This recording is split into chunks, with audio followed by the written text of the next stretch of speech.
that time. You know what to do. Put your hands together, make some noise, and welcome your host and moderator at Bill, Vicky Camilleri, and today's guest, Neil Patrick Harris. Thanks, everybody. What up?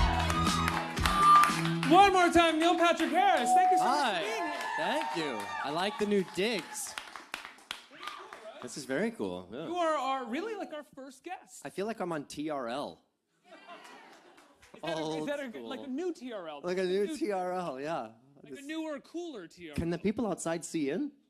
Or I don't or is it all darkened in I it? think it's a little dark. Two-way We don't mirror really want kind them gawking too much. Nice. Hi. Neil, thanks so much Hi. for being here, man. Congratulations on a series of unfortunate events. Hey, thank you very much. We're very excited. We filmed it months and months ago, and it took months and months to film, and we were shrouded in secrecy, so we weren't able to tweet any pictures or show anything, and so here we are today, right now. You can stream it all. Well, you guys did an incredible job. Take me back to the beginning of the project. I'm assuming you're a parent. I'm assuming you were a fan of the books. Was there a certain importance to the project for you? Were you going into it being like, well, what are you guys going to do? Because I want to make sure we respect the books as much as we can. I actually hadn't read any of the books when the project came my way. I had just finished doing a variety show for NBC that was me being myself in a sort of voracious way, lots of little segments of game show and hidden camera and stunts, and it was just a lot of me seeing my own face. And so then conveniently and coincidentally, this project was around,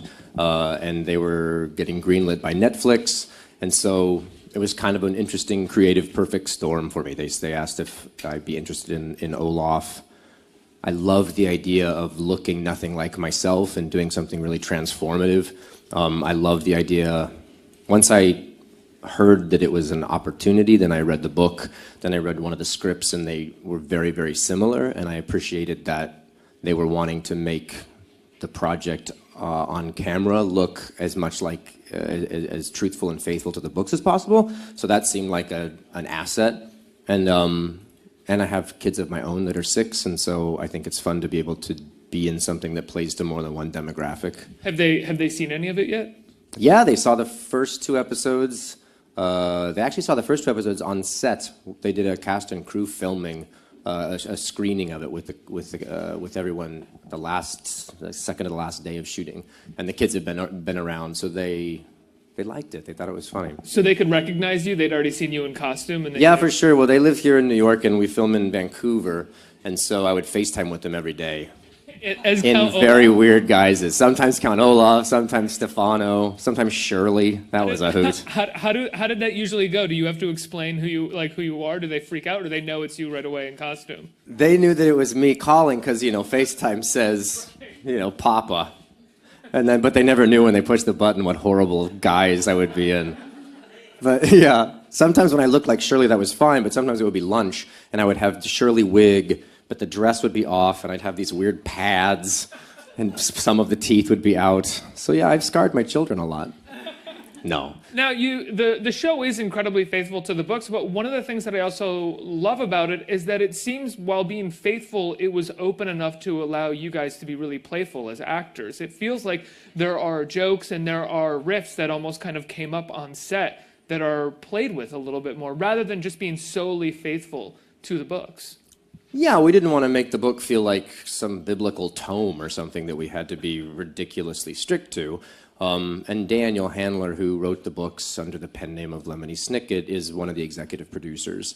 And so if we wanted to change anything, we would clear it through him, and he was very open to it. The show gets to be musical in a way that the books can't.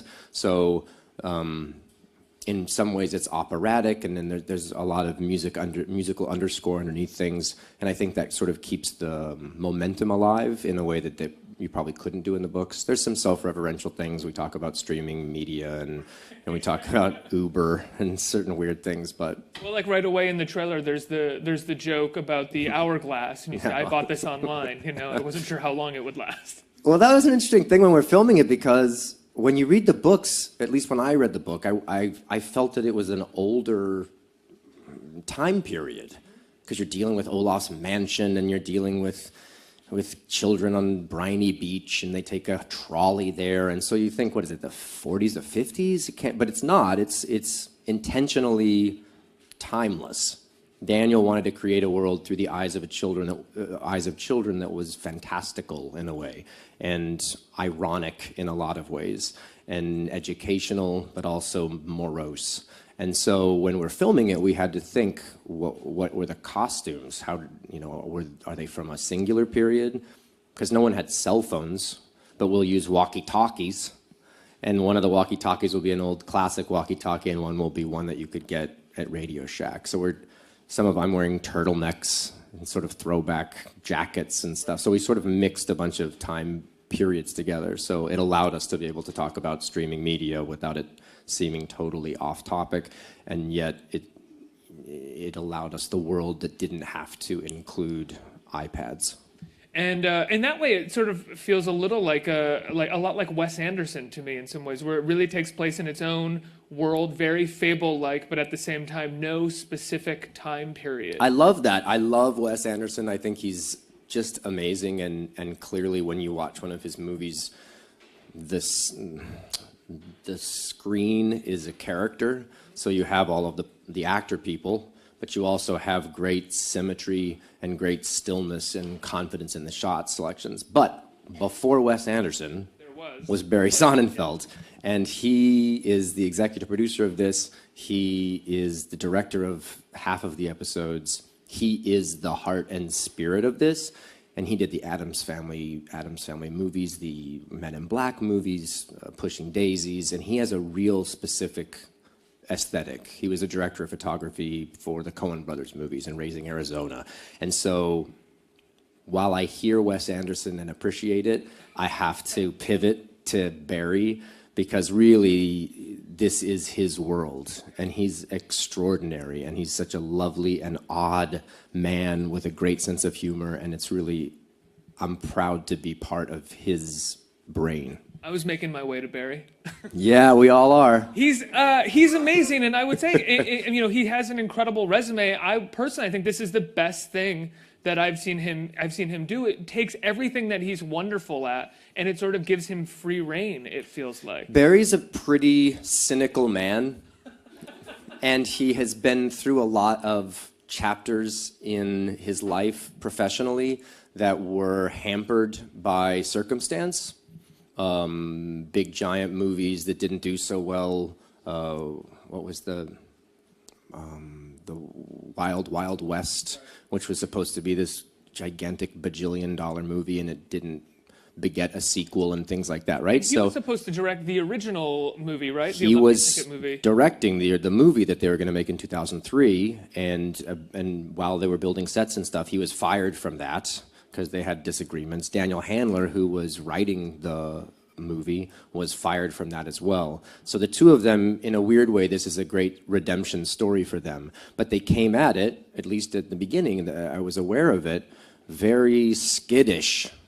They were assuming that the other shoe was going to drop at some time. They were just a little beaten. And then Netflix was this new thing that they didn't know about. And they're so overwhelmingly impressed, if I may speak for them, at how Netflix gave them the creative freedom, the financial resources, the artistic resources to make what they actually really wanted to make. I don't think they would have been able to make the movie that they wanted to make given the constraints of how movies worked. And so they had learned lessons, both good and bad, from their past. And I think by the end, and getting to watch what they were actually able to accomplish, they feel like this is something that defines them in a new and unique way.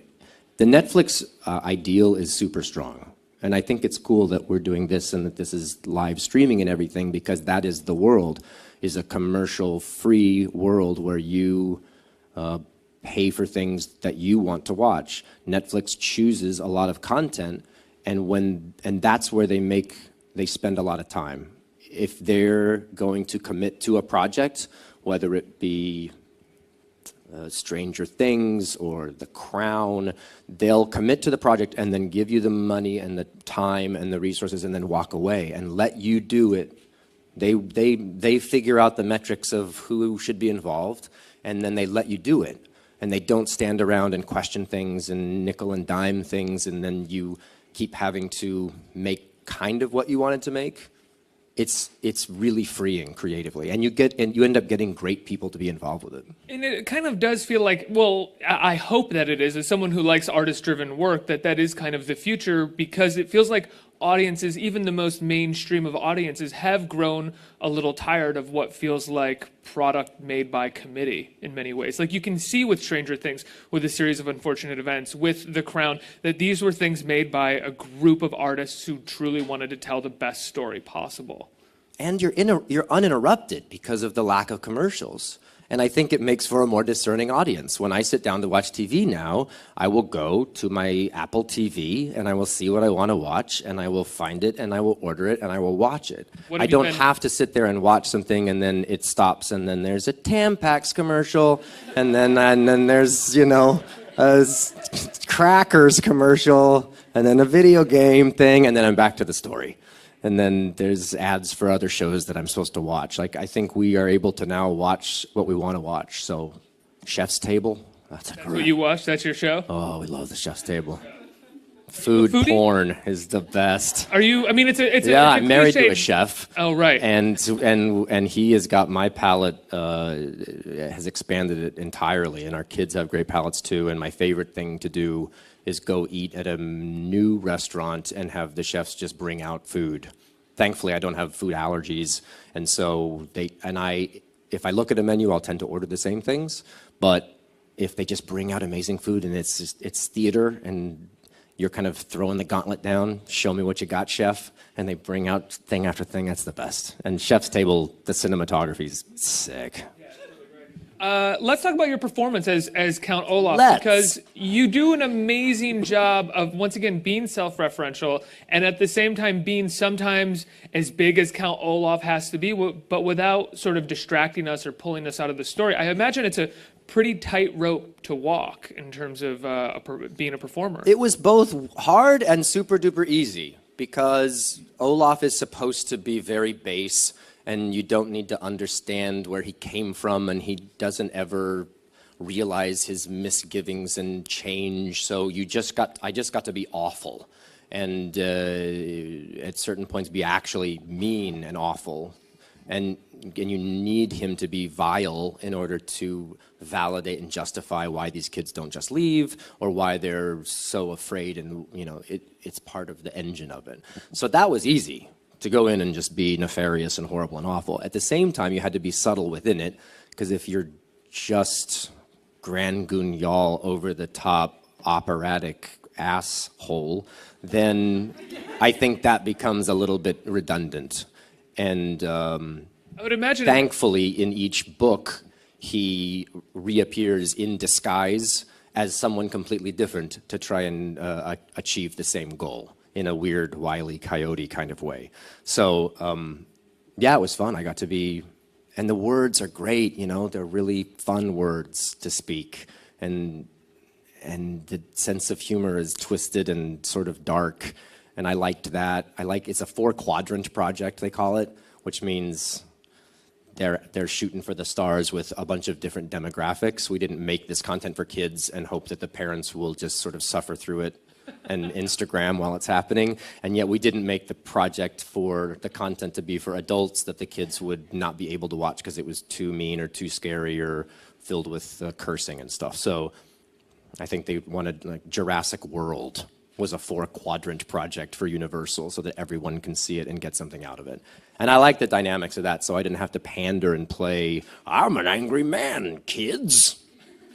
But at the same time, I wasn't just horrible, and kids then would not want to watch it. So, well, you get to end up finding more about the character and sort of adding that into your performance, I would imagine. Rather than just playing awful and over the top, you get to find insecurities and make him a bit more of a sort of layered person. And I got to be drunk, awful, which is different from just being awful. Olaf is terribly unattractive, and he's a failure and doesn't ever succeed, and yet he believes he's incredibly handsome, and that he's always succeeding all of the time. So that was fun and random to play, the juxtaposition of that. I mean, even from the first musical number in the first episode, which is this hilarious musical number, what makes it so perfect is that it's not perfect, and there are moments where it's you're so screwing not up and perfect. everybody's screwing up behind you, and no one's really that good at what they're supposed to be doing in this musical number. It's just perfect. Which is good, because that's Barry and that's Daniel, and that's sort of my, that was our brains all working together. They wanted a song that was bad. They wanted us to rehearse it enough that we knew what we were doing, but not rehearse it too much so that it was good. And we wanted to not do it too many takes so that it looked polished. Because Olaf, in the reality of the ridiculousness, didn't have time to rehearse it, was probably shouting at all of the hench people and berating them and saying how handsome and talented he was. And then the kids came, quick, quick, quick, get in position. And it never works out the way it's supposed to. That's kind of fun to watch, I think.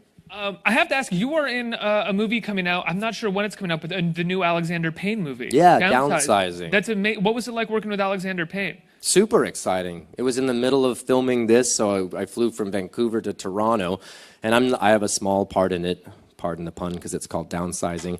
The idea behind it is that it's a world where they have found a way to miniaturize people to a very, very small size. And in doing so, then people who don't have a lot of income and a lot of resources can live really large.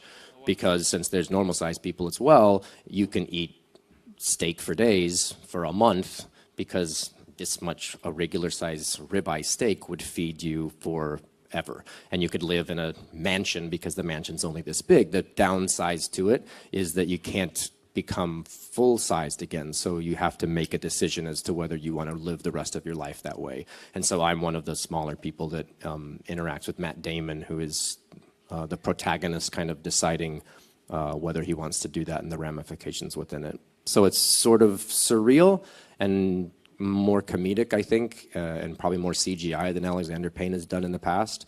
But it's an interesting conceit, because it brings up a lot of interesting social questions. Yeah, absolutely. That sounds great. I mean, Yeah. you're going from working with David Fincher to Barry Sonnenfeld to Alexander Payne. Right? Is this just sort of where it feels like your career is at right now, and you can kind of pick and choose the best things that are coming at you? Or is it just, does it feel like luck of the draw? You got these amazing parts thrown at you. I think it's a little bit of both. I think I'd be pompous to say that it was the former and that I just get to pick and choose who I want to work with. But at the same time, it's really nice to be able to learn from people that I've admired so much. I aspire to direct, so, and I like directors who are who have a point of view in the camera. Don't just film a bunch of shots and then let the editor decide how it should be put together. So the Barry Sonnenfelds and the David Finchers and the Alexander Paynes, they do that when they direct. They have a strong visual aesthetic. So to be a color on their palette and to get to sit there even when they're not shooting and observe and just see how that works, what the dynamics are like, is really a great educational experience for me. What kind of stories do you feel like you're drawn to as a potential director? I grew up liking puzzles, mystery. My mom was a big Agatha Christie fan, still is. Hi, Mom, you're still here. I don't say it was in the past tense, like, you're dead. And so I've always liked murder mysteries, and Clue the movies, one of my favorite movies. David Fincher's The Game is one of my favorite movies. I like structural uniqueness. I love J.J. Abrams and Lost, and the idea behind Lost, that the more you watched it, there were codes, and if you froze frame, you would see stuff. So I'm an immersive theater fan. I like treasure hunts. So I'm probably in that headspace more. But who knows what movie that would be. You know, I got to ask, the Oscars are coming up in a month or two. You hosted the Oscars a couple years ago. I did. You did an amazing job in what I think is probably, the hardest hosting job in Hollywood. It looks like to me. Would you ever do it again if they asked? Did you enjoy your time doing it? It was something to check off the bucket list for sure. It's a big commitment, and it's a bit of a masochistic job, to be honest. How so? Well, because so many people watch that telecast that there's already heightened pressures, And then each of those movie studios have a lot of power and really are angling for years before to try and get certain things accomplished, and that creates really interesting pressure dynamics as well. So when you're sitting home watching, I don't think, nor should anyone have any concept of all of the weird amount of work and stresses that have gone into making the singular night happen. At the same time, there's so many awards that have to be given out, and each movie now is so different, and most of them tend to be small independent films that are getting a lot of Academy push, and many people that are watching at home haven't seen any of the movies, so then you're having to come up with content that people will get, but they might not have seen. I even thought Jimmy Fallon's opening number at the Golden Globes, which was really great. The La La Land. The La La Land right? thing. But if you haven't seen La La Land, you don't know what that means. It was a really like right on the money parody, homage to La La Land. I agree. I saw that and I was like, I didn't. My parents have not seen La La Right. Land. They don't know what this is. Well, and then at the Academy Awards that I hosted, I did a whole what was the movie? The drumming movie. Birdman. Whiplash. Sorry. So I did a whole Birdman / Whiplash That's thing right. where I got stuck and then I was in my underwear and I was walking like Michael Keaton was, and then I walked by and there's a Whiplash joke and I went out there in my underwear, and that if you hadn't seen the movie, it just looked ridiculous. Oh, he's in his underwear. Yay. Yeah, I'm doing some bad costume stunty thing. So it's a hard job, and it was super fun to do, and I love movies. And I'm real starstruck by people who are in movies because you never really engage with them much. When you see them, it's, oh my gosh, it's Matt Damon. But no one ever talks to Matt Damon, right? Because he's surrounded by security people and he's at a dinner at a restaurant in a corner, and then he gets in his car and he goes to his motorhome village somewhere. I don't know. It's not like you see him on the subway. And so I'm just enamored by all of it. So I say all that and also say that I think Jimmy Kimmel is going to be fantastic as the host this year. He's just a great host. He's an affable guy that is incredibly sincere, has a great sense of humor that's also kind of dark, and so he can make caustic jokes and it's still really palatable. He's sort of your frat friend that can get away with stuff. He's kind of the Barney Stinson of talk show hosts to me. Well, you're a great host too. I think you're just a different kind of host than Jimmy Kimmel is. He is more of the late night talk show host. You're more of the sort of MC, sort of variety show kind of host. If that makes sense. I'm more Kermit. I like jugglers too much. Who's a celebrity that you were most starstruck to encounter in your career?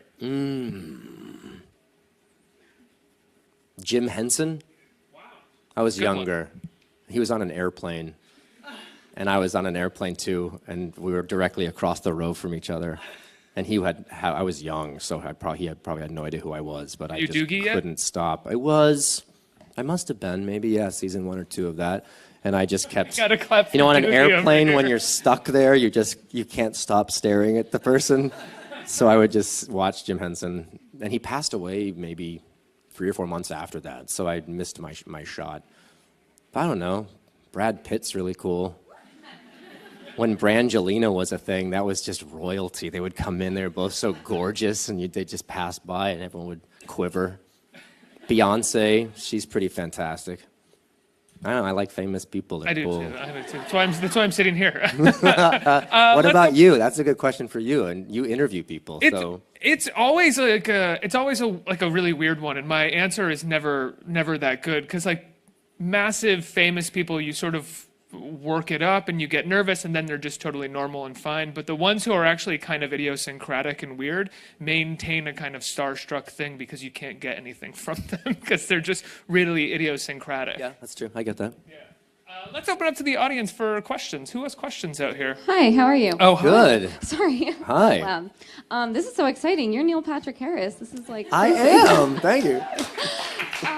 I was wondering, how do you kind of balance your passion for TV and film versus musical theater? Because I find that it's very hard to pursue both at the same time.